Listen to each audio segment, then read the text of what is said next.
Здравствуйте, дорогие друзья! Добро пожаловать в путешествие по сказке.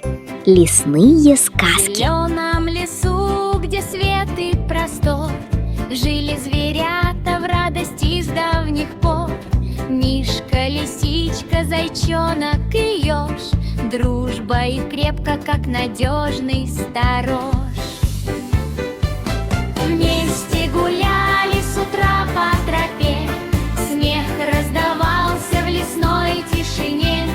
Если беда появлялась в пути, каждый спешил на помощь прийти. Рука к руке и сердце к сердцу, дружба открыла им счастья дверцу. Их простой и добрый завет, лучше дружбы на свете нет.